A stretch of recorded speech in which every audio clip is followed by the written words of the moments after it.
This is macOS Ken. Wedbush has surprising predictions for next Monday. Apple talks money with developers, and a sizzle reel for Apple TV Plus. It is Thursday, the 1st of June, 2023.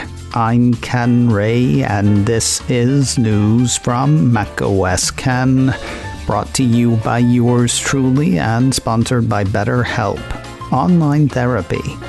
Visit betterhelp.com/macOSKen today to get 10% off your first month. This show is also supported by people like you, patrons through Patreon.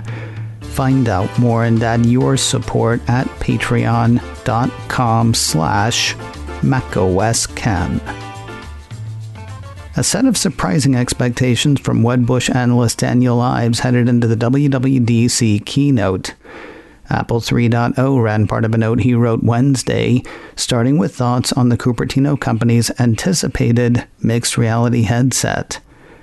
Like just about everybody, he's expecting a sales price for the device of roughly $3,000. While he seems to be a fan of the thing itself, his expectation for the first year of sales is decidedly low. According to the note, he and his believe initial shipments, given the high price points, are expected to be roughly 150,000 units for year one, based on recent Asia supply chain checks. That is higher than the 100,000 units expected by TrendForce, but lower than the 200,000 expected by B of A analyst Wamsi Mohan, and way lower than the 500,000 to 1 million units called for by Cowen & Company analyst Harsh Kumar. Here's where it gets weirder, though. Ives seems to see Apple making as big a deal about its AI strategy at WWDC as it's likely to about its mixed reality what's-it. While the company's been really quiet on AI so far, that changes next week in Ives' estimation. Quoting his note, "We expect Apple to head down the path to have its own AI-driven solution that will be integrated within the Apple ecosystem and enable consumers to further tap into their iOS data, video, music, applications, and Apple devices through next-generation AI capabilities." We expect Cook to address Apple's AI strategy in his keynote on Monday. You didn't ask, but I'll tell you. I think he's right about that. Someday. But he's the first person I've heard say Monday will be that day. Then again, Bloomberg's Mark Gurman expects the WWDC keynote to run over 2 hours, so maybe. We'll get to Gurman in a bit. Back first to Mr. Ives' great expectations.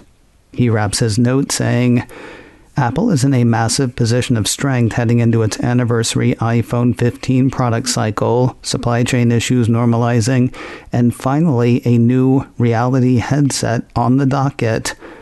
While not being talked about from an AI perspective, we believe next week Cook will finally give details around its AI playbook, and overall, WWDC, in our opinion, will be music to the ears of consumers, investors, and developers. Mr. Ives has an outperform rating on Apple shares. His price target on the shares is $205. You know what else is probably music to the ears of developers? The jingle of coin. Heading into the developer hoedown, TechCrunch had Apple laying out developer money on Wednesday, detailing app earnings over the course of last year. It was a lot. According to the report, Apple says its App Store ecosystem generated $1.1 trillion in developer billings and sales in 2022, 90% of which was commission-free, a metric it likes to tout to downplay the growing complaints about the high cost of doing business on a marketplace that generally takes a 15 to 30% commission on in-app purchases and paid downloads, with some exceptions. That said, most of the money was not one coder working away in their basement. According to TechCrunch, the breakdown goes $910 billion in total billings and sales for the sale of physical goods and services, $109 billion from in-app advertising, and $104 billion for digital goods and services. Not that there hasn't been growth for the little guys and gals. In 2019, the piece says billings for digital goods and services came in at $61 billion. That was probably great then, though it's kind of dwarfed by last year's $104 billion. Additionally, TechCrunch says small developers' earnings growth in particular grew 71% between 2020 and 2022, outpacing large app developers, Apple noted. However, the piece points out that figure is much more of a vanity metric, as smaller developers are often pulling in smaller revenues, which are much easier to double or triple compared with larger developers' revenues. Kind of like when Apple goes nuts about iPhone growth in developing regions. Lots more for developers and people who love them to pore over in the report. You can dig much deeper in Apple's online newsroom at apple.com/newsroom. I'm sorry, what was Gurman saying? Over 2 hours for the WWDC keynote? I don't care how exciting the announcements are, that feels long. And yet, that is what he said in a Twitter post on Tuesday. CNET included a link to that post in a story about new Macs expected to be announced next Monday. Macs thought to be in Apple's future include a 15-inch MacBook Air, an M2-powered Mac Pro, and an M2-powered Mac Studio. The one about which CNET seems most optimistic next week is the MacBook Air. The other two are machines they see on the horizon, though the site's not sure how far out on the horizon. As for Bloomberg's Gurman, he said on Twitter, "I'm expecting 3 major focus areas next week. 1, several new Macs. 2, the mixed reality headset. And 3, the new OSs. With all the new hardware and software, I expect the keynote to be one of Apple's longest ever and easily exceed 2 hours." Directed by Martin Scorsese. More news in a moment, but first a word from today's sponsor, BetterHelp, online therapy. If you spend all of your time helping others, it can leave you feeling stretched thin and burned out. If you spend all of your time working, it can leave you feeling stretched thin and burned out.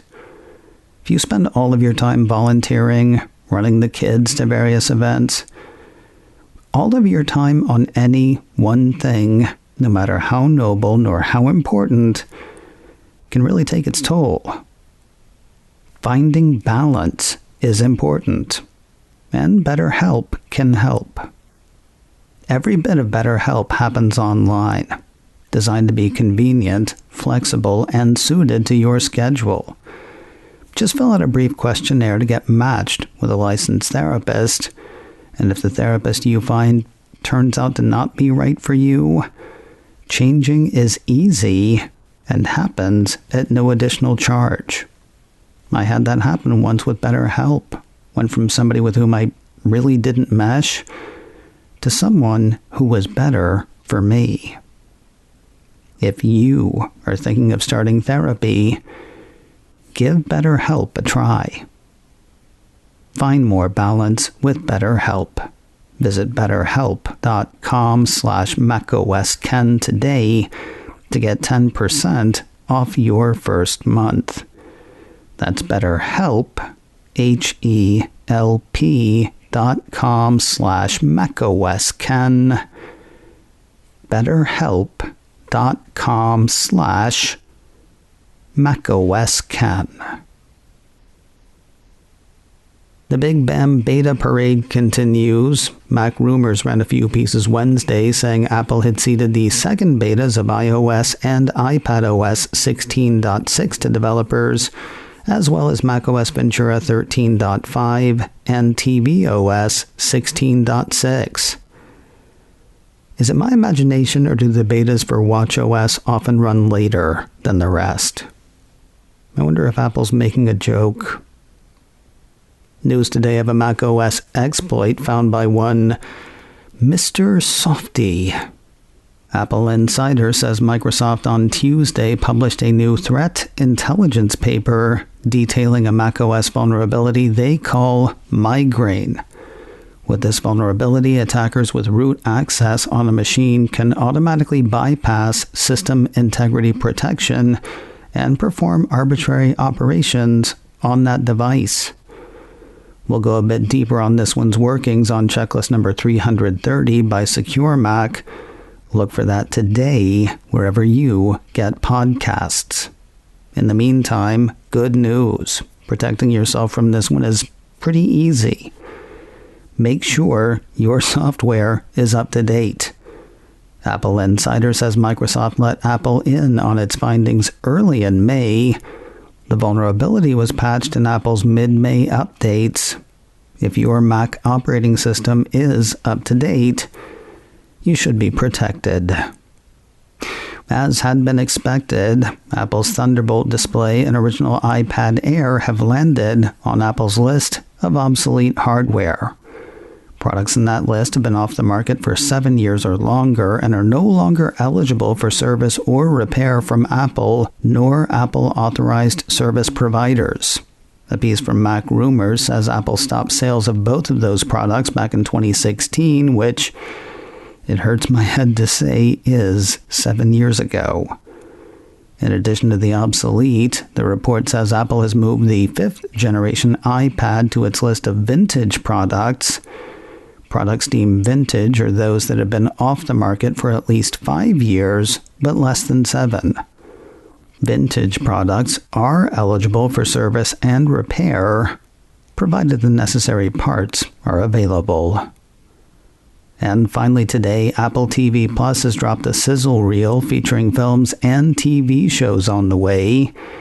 A piece from 9 to 5 Mac actually refers to it as a summer sizzle reel, though it turns out that's not quite right.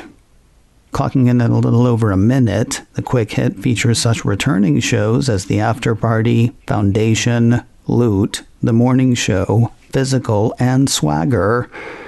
New series in the mix include The Crowded Room, Hijack, Lessons in Chemistry, Masters of the Air, Palm Royale, and Sugar. Finally, the quick hit of content includes Blink and You'll Miss It peeks at the movies, The Beanie Bubble, and Flora and Son. You know, I try to keep up with this stuff, and still, there are several titles in there that escape me until I saw the clip of clips. You can see it yourself by not fast-forwarding straight to the Ted Lasso season finale, or view it at your leisure on YouTube. So how do we know it's not a summer sizzle reel? Because the show that pretty much anchors the preview won't be out until the fall. The reel kicks off with images and voiceover from the Brie Larson series, Lessons in Chemistry. The day after the clip of clips, Apple TV Plus issued a press release announcing an October premiere date for that show. Set in the early 1950s, the release says the show follows Elizabeth Zott, played by Larson, whose dream of being a scientist is put on hold in a patriarchal society. When Elizabeth finds herself fired from her lab, she accepts a job as a host on a TV cooking show and sets out to teach a nation of overlooked housewives and the men who are suddenly listening a lot more than recipes. The show's first 2 episodes hit Apple TV Plus on Friday, the 13th of October, a date that is not only creepy, it's not summer. Episodes will run 1 per week on following Fridays through the 24th of November. macOS Ken, brought to you by me and sponsored by BetterHelp. Visit betterhelp.com/macOSKen today to get 10% off your first month. This show is also supported by people like you, patrons through Patreon. Find out more and add your support at patreon.com/macOSKen.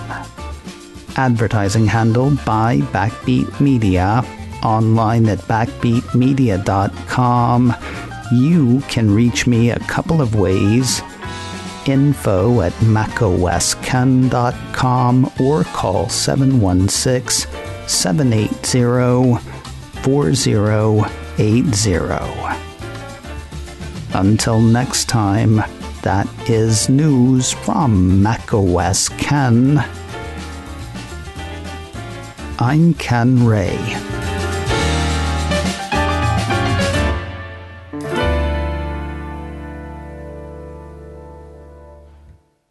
Ciao.